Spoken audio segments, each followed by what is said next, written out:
Alright, welcome to a new unit. In this unit we're going to learn about functions. This is just a different way of talking about relationships where you have a variable as your input and a variable as your output. So there's going to be 4 videos and we'll jump straight to the first one, which is understanding the input-output relationship and just getting a couple of vocabulary words associated. So the first thing is that a function is always a relationship between an input and an output. So there are a lot of different kinds of relationships, and a function is going to be a subset of that, a very specific type of relationship. So a relationship just means two quantities that are related to each other. In a function, though, you're going to have an input and an output. So the input is the independent variable, and the domain, this is a keyword, domain, it's the set of all possible input values. So we'll do a couple examples just after this, but first I just want you to be able to get this vocabulary in your head. The second thing is the output. So you're going to put something in, you're going to have the function work on it, and you're going to get something else out. So the domain is all the input values, and the range is all the possible output values. An example might be McDonald's. The input to McDonald's is a bunch of fruit and vegetables and potatoes and meat, and the output is a completed hamburger. So you've got something coming in, the function operates on it, and then you've got something else coming out. So your domain would be the list of all the different inputs that you have, and the range would be all the different kinds of hamburgers that they make, something like that. So you've got the input and the output. And the special property of a function, which separates it from all the other different types of relationships, is that for a function, there has to be exactly one output for each input. So McDonald's is not a good example of a function because they can have a lot of different outputs with the same input, right? You can put in the same ingredients and you can get multiple different outputs. With a function, for each input there can be exactly and only one output. So the opposite is not true though. You could have multiple different inputs that all lead to the same output. I know this is very abstract and probably doesn't make a lot of sense, so let's do 2 examples and then we'll talk about it a lot in class. So first example is secret codes. So one thing you could do is, say you want to pass a message in class and you don't want your teacher to know what it said, you can encode it. So to encode your message, there's a lot of different ways you can encode messages, but one of them is called a letter shift. And a letter shift means that you move each letter of the alphabet a certain number of letters forward. So a letter shift of 1 would just move each letter up 1. So A would become B, B would become C, and then when you get to the end of the alphabet, Z just goes back to A again. You could do other letter shifts. You could do letter shift of 2 or 3 or 4, any number. It just tells you how far the letter gets shifted forward. So if you want to ask yourself, if we're doing a letter shift, if that's our function, if you will, what is the domain? Remember, the domain is all the possible inputs. So what are all the possible inputs? Well, all the letters of the alphabet. So the domain would be A through Z, or all the letters. So things that are not in the domain, for example, are a period or a question mark or a plus sign, things like that. If I said, you know, my message had a plus sign in it, how would you encode that? What would you shift it into? It doesn't tell you. This code does not tell you, so that's not part of the domain because it's not part of the input. Okay, what is the range? Well, remember, the range is all the possible outputs. And so what we're doing is we're shifting letters, one letter onto another letter. So out of all the letters input A through Z, they map onto all the output letters, which are also A through Z. So in this case, the domain and the range are actually the same. They just rearrange the order, and that's what you want a secret code to do, right? You don't want to change it to a different language or something. You want it still to be the regular alphabet, but just letters in a different order. So let's practice by encoding a word, math.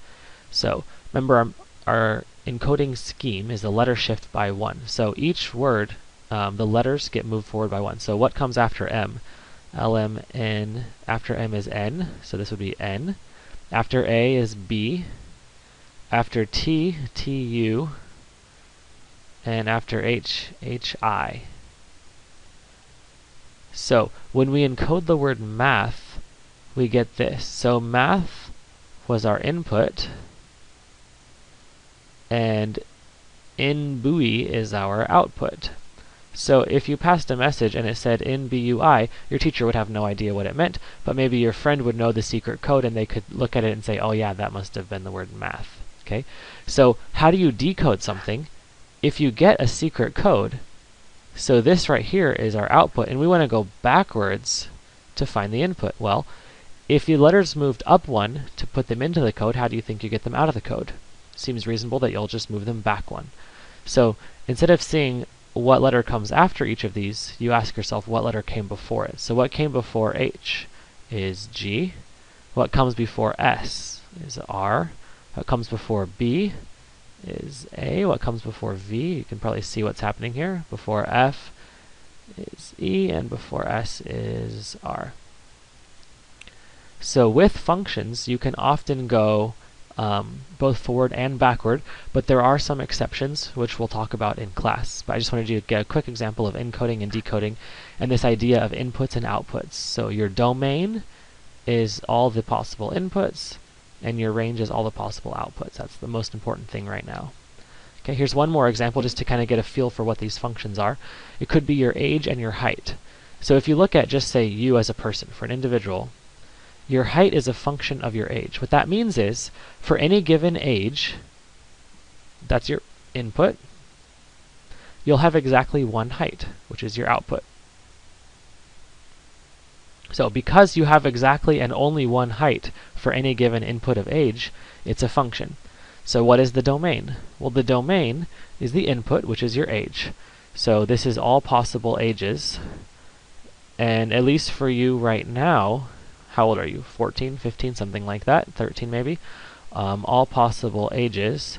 This is going to be from 0 to, if you want to do it over the span of your entire life, it might be 80 or 90 or something. If you want to do it up until your current age, you can put from 0 to your current age. Maybe 0 to 15, something like that. So that's the domain, the inputs. What's the range? Remember, the range is your output. So the range is all your different heights. So how tall were you now? How tall were you when you were born? If you want to start this at the moment you were born, that's when you're 0 years old, then your starting height or range or output value is not 0. Maybe it's like, how tall were you when you were born? 20 inches or something? Up to your current height. So your domain and your range, they might start at 0, but they don't have to start at 0. So this is your current height. So just get a feel for this. Domain is all the possible inputs. So how old you were when you were born, up until your current age, or all the possible ages that you've had between now and then. And all the possible heights that you've had are from 20 inches up to your current height. So is it possible to have the same height at multiple different ages? Well, maybe you didn't grow for a little while and you stayed at the same height, say when you were 10 and when you were 11. So maybe that's not the case for you in particular, but you can imagine that it is possible. So it's possible to have the same output for multiple different inputs. Could you have multiple different heights at the same age, though? See, that doesn't make any sense. If you're a certain age, you can't be two different heights at the same time. So the reason it's a function is because each input for age has exactly one output for height. But the reverse, the number of different heights, or the number of different ages that you could be a certain height, it's possible. It's not guaranteed or required, but it's possible. Alright, so that's it for the introduction to functions. Remember, they have an input and an output, and the key for a function is that each input has exactly and only one output. Alright, see you in class.